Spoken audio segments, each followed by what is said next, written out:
तो जय हिंद दोस्तों। कैसे हैं आप सब। आशा करता हूँ, उम्मीद करता हूँ कि हर बार की तरह अच्छे होंगे, बेहतर होंगे और अपनी तैयारी कर रहे होंगे। समझे ना, तैयारी। तो बच्चों, सबसे बड़ी पहली बात तो ये कि बच्चे बड़े हैरान हो जाते हैं कि आपकी वीडियो बड़ी लंबी जा रही है। तो कहीं ना कहीं बच्चा उसे देखना पसंद नहीं करता, बच्चों में मानता हूँ। लेकिन जितनी जानकारी आपको देने का संभव प्रयास रहता है मेरा, कि आपको ज़्यादा से ज़्यादा जानकारी मैं देने का प्रयास करूं, उसके लिए माफ़ी चाहूँगा। थोड़ा सा वीडियो लंबा हो जाता है। कुछ बोलने की जो मेरी प्रचलन है, थोड़ा सा आराम से बोलने की मेरी जो है वो है ना। तो उसको समझो और कोशिश करो कि जितना मैं बता रहा हूँ वो कहीं ना कहीं आपके फायदे के लिए ही होगा। हम्म? मैं स्वार्थी इंसान नहीं हूँ यार। तो चर्चा करते हैं। जैसा कि आप सब अवगत हैं, क्योंकि मेरा जो विषय वस्तु थंबनेल पर आप देख पा रहे होंगे वो, कि डीवीपीएसटी, अब अगला चरण डीवीपीएसटी है। और जो बच्चे अब नामित हुए हैं इस चरण के लिए, तो वो अपनी तैयारी कर रहे होंगे, अच्छे से कर रहे होंगे। और जो नहीं भी हुए हैं अभी तक, जिनका नाम मेरिट में नहीं है, मैं आपको कितनी बार बता चुका हूँ बेटे, क्यों परेशान हो रहे हो। हैं? सब ठीक होगा। 110, 15, 120 आप पहुंचेंगे। हम हैं यहाँ। क्यों हैं यहाँ ये नहीं बता। बस मानो तो मानो, ना मानो तो ठानो। है ना। तो बच्चों, बात करते हैं डीवी के लिए। सबसे जो प्रथम पॉइंट था वो ये था कि कौन कौन से डॉक्यूमेंट, खास तौर से ओ लेवल के जो समकक्ष हैं, वो मान्य होंगे। है ना। अब एक मैं आपको एक चीज दिखाता हूँ। खैर आप लोगों ने देख रखी होगी। ये चीज है, ये भर्ती बोर्ड का नोटिफिकेशन, जिसमें ओ लेवल की समकक्षताएं बता रखी हैं। है ना। इसको मैं पलटूंगा तो फिर यहाँ पर और पॉइंट्स हैं। आप जब इसे पलटोगे और अपने आप से भी इस विज्ञप्ति को देखना, सबके पास होगी मेरे ख्याल से, सबने ओ लेवल की समकक्षताएं आवश्यक देख रखी होंगी। है ना। ये है, ये 4 पन्ने हैं।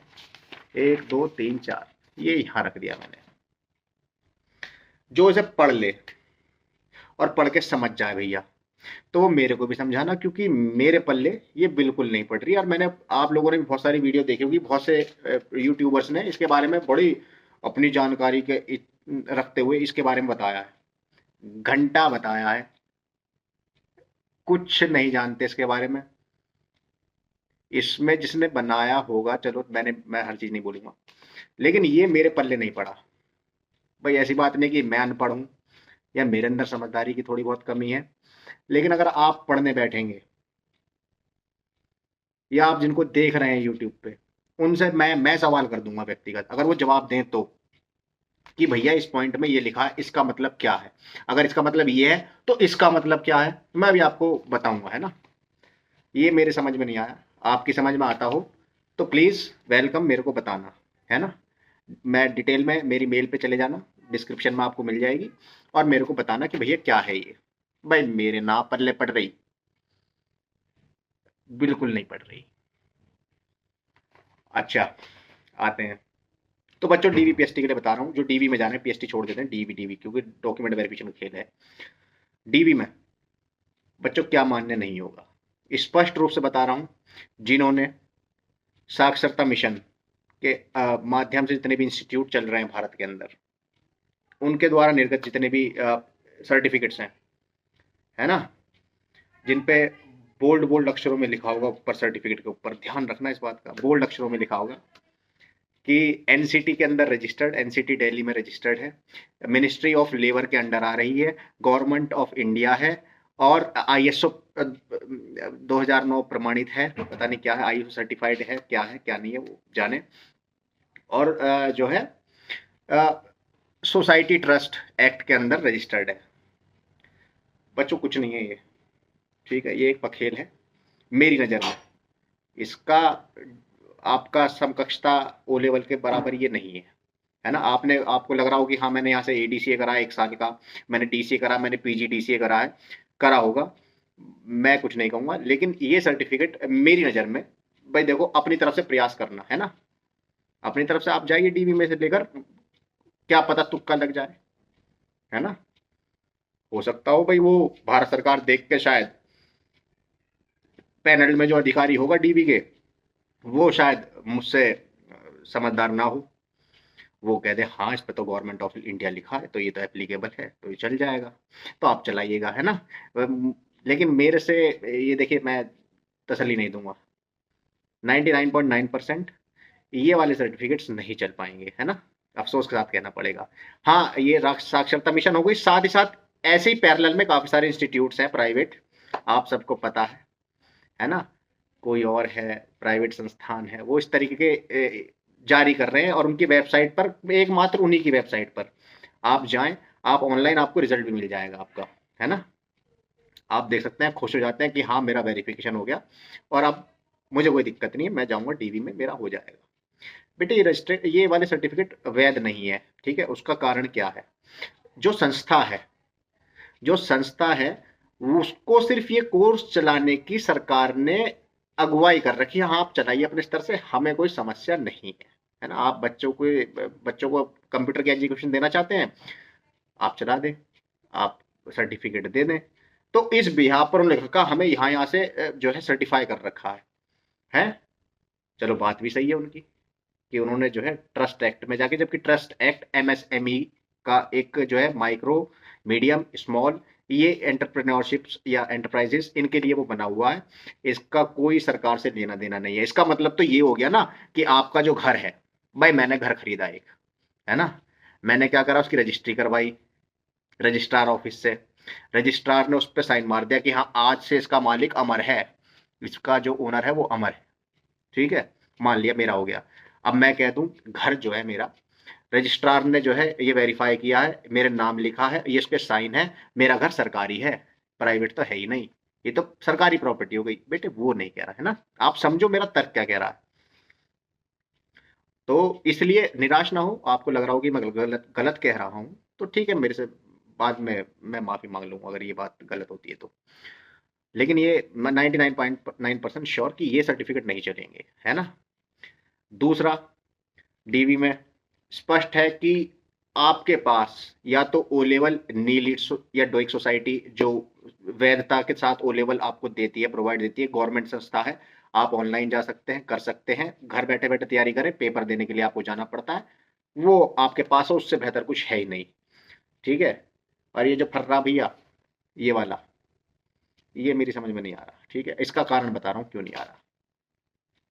अगर आप पीसीएम के होल्डर हैं, ठीक है, तो पीसीएम, आप स्पष्ट बात है, अगर आप पीसीएम होल्डर है तो आप एएसआई अकाउंटेंट के लिए अप्लाई नहीं कर सकते, है ना, क्योंकि उसके लिए बीकॉम चाहिए। हाँ ऐसा भी हो सकता है कि बहुत से बच्चों ने पीसीएम करने के बाद बीकॉम करी हो, लेकिन मैं नहीं समझता कि इतना कोई होशियार हमारे बीच में होगा जो पीसीएम करेगा 12वीं में और फिर करेगा बीकॉम, है कि अब मैं कॉमर्स पढ़ लेता हूँ भैया, ग्रेजुएट जो है, मैं उसके बाद सीए बनूंगा। हो सकता है इतना कोई होशियार हो, लेकिन फिर उसका भविष्य बहुत अच्छा नहीं होगा, है। ठीक है, अच्छी बात है। लेकिन जिसने पीसीएम नहीं, जिसने बीकॉम करी है, तो मेरे हिसाब से वो 99% छात्र जो होगा उसने कॉमर्स से ही 12वीं अपनी पूर्णतः हासिल की होगी, है ना, कराई होगा भैया, इतने तो सब होशियार हो आप। अब एक पॉइंट मेरी समझ में ये नहीं आ रहा, क्योंकि थोड़े बहुत संकोच में मैं भी हूँ, कहीं कहीं उन्होंने क्या रखा है कि पीजीडीसीए, क्योंकि 3 साल के वर्ष से कम की डिग्री है या डिप्लोमा है, इसलिए विदाउट पीसीएम वो एप्लीकेबल नहीं होगा। अगर वो एप्लीकेबल नहीं होगा तो बच्चे एडीसीए है, डीसीए है, ये बहुत सारे हैं, मैं आपको गिनवाऊंगा, आप भी पढ़ना यार, इसमें तो नहीं दिखा सकता क्योंकि गड़बड़ हो जाएगी। हाँ कहाँ गया, ये रहा, DOAP, DOMA, ADC, ADCA, ADCH, ADCP, DCFA, DCS, DC, मतलब ये सब फेल हो जाएंगे अगर आपके पास पीसीएम नहीं है तो, ऐसा ये कह रहा है। जिस हिसाब से इन्होंने पॉइंट नंबर यहाँ कह रखा है कि भाई कहाँ है ये, हाँ 21 नंबर पे, कि क्या किसी बिना पीसीएम के पीजीडी से क्या हुआ व्यक्ति पात्र होगा। इन्होंने स्पष्ट मना कर दी भैया, 3 साल से डिप्लोमा कम है आपका, इसलिए वो बिना पीसीएम के नहीं होगा। इसका मतलब आपके पास कम से कम 3 साल का डिप्लोमा कोर्स होना चाहिए अगर आपके पास पीसीएम नहीं है तो। लेकिन यहाँ की बात करें तो यहाँ इन्होंने ऐसी कोई वैधता नहीं दे रखी, जहाँ डीसीए लिखा हुआ है, एडीसी लिखा हुआ है, एडीसी लिखा हुआ है, जबकि पीजीडीसीए से निचले स्तर के कोर्स हैं। तो ये जितने भी यूट्यूबर ने इसके बारे में जो अपनी भैया सलाह दी है, तो कृपया करें, अगर कोई आप में हो तो मैं चैलेंज कर रहा हूँ कि मेरे सवालों का जवाब दें, और बच्चे भी खुश होंगे, बच्चों को भी बेहतर समझ में आएगा, है ना। तो डॉक्यूमेंट वेरिफिकेशन इस बार भैया भगवान भरोसे है, आप जाने, आपका काम जाने, हम भी खुद संदेह में हैं कि क्या ही होगा, है। तो तीसरा तीसरा पॉइंट बेटे यही था कि बच्चों, यही था कि अब जो है क्या करें, करना कुछ नहीं है। जिसके पास कम से कम यूनिवर्सिटी का ओ लेवल हो बेहतर है, कम से कम यूनिवर्सिटी लेवल का आपके पास सर्टिफिकेट है और आप पीसीएम हैं, तो स्पष्ट तौर आपका बेहतर है, आप हो सकते हैं। लेकिन जो अकाउंटेंट पोस्ट के लिए हैं उनके पास पीजीडीसीए है, एडीसीए है, डीसीए, वो कहीं ना कहीं इस दुविधा में है, क्योंकि मैं उसका स्पष्ट से जवाब नहीं दे पाऊंगा, क्योंकि ये पत्रिका, ये जो कुंडली है, ये मेरी समझ में नहीं आ रही है। अब वो पैनल में जो अधिकारी बैठे हैं वो क्या समझते हैं, वो मानते हैं कि हाँ बीकॉम करा हुआ बच्चे को मौका देना चाहिए 1 साल के डिप्लोमा कोर्स के साथ, तो वो उनकी मर्जी है इसमें। लेकिन मेरी तरफ से कोई मतलब टिप्पणी मैं नहीं दे सकता कि ये एक्सेप्टेबल है वहां पर या नहीं है। और जिसको पता है कि है, तो भैया वो बता दे, उनका स्वागत है, हम स्वागत करेंगे आपके अपने इस चैनल पे, जिसका क्या नाम है, हमारी छोटी सी दुकान जय हिंद ब्लॉग्स, है ना। तो हमें बताना। बाकी डॉक्यूमेंट वेरिफिकेशन में बाकी सब आपको पता है डॉक्यूमेंट्स क्या लगने, मुख्यतः ओ लेवल और इसके समकक्ष के लिए ही मैं आया था स्पेशली। ऐसा कुछ मेरा और कोई इरादा नहीं था। और टाइपिंग करें, और ये भगवान। तो बच्चों, इससे तो मेरा भरोसा उठा हुआ है, आप लोगों से नहीं उठा हुआ है ना। आपके पास पीसीएम है, तो आप 110% इस सर्टिफिकेट के साथ आपको कोई दिक्कत नहीं। लेकिन जिसके पास कॉमर्स है वो कहीं ना कहीं संदेह में है इस इन डॉक्यूमेंट्स के साथ, इन डिप्लोमा कोर्सेज के साथ, कि अब वो क्या करें, उन्हें यूनिवर्सिटी से मेहनत करके ये जो है सर्टिफिकेट हासिल किया है। ठीक। ये तो हो गई बात। ये देखो, आप इसमें कंफ्यूज ही रहोगे क्योंकि मैं ही हूं। तो बाकी आपने यूट्यूबर्स पे जाए, बाकी बहुत सारे हैं जो इस वाली चिट्ठी का जो है वो बहुत अच्छे से बता रहे हैं, है ना। इस चिट्ठी को बहुत बढ़िया तरीके से बता रहे हैं। उन्हें घंटा नहीं पता कि ये है क्या, और जिनने बनाई है शायद उसे भी नहीं पता कि क्या ही बना दिया उसने, है ना। हमने तो खूब हेल्प डेस्क के नंबर खड़खड़ा दिए, भैया अब ऐसा कैसे हो जाएगा। तो वो क्या कहते हैं, भैया जब पैनल में अधिकारी बैठे होंगे वही बता पाएंगे। अब तो जो बैठे होंगे भैया वही बताएंगे। और भगवान भरोसे चलो थोड़ा सा है, देखते हैं क्या होता है। हम भी कॉमर्स के हैं, और अकाउंटेंट पोस्ट के लिए नंबर आया है। और जो भी वहाँ जिसका भी जब आए ना कि वो डीवी के सिलेक्ट हो गए, तो मेरे को बताए, है ना। मैं भी मिलूंगा अगर मेरा उसी जोन में होता है और जिस डेट को होता है, तो वो मेरे साथ जुड़े और वहाँ जो है विस्तार में बात करेंगे, चर्चा करेंगे, ठीक है ना।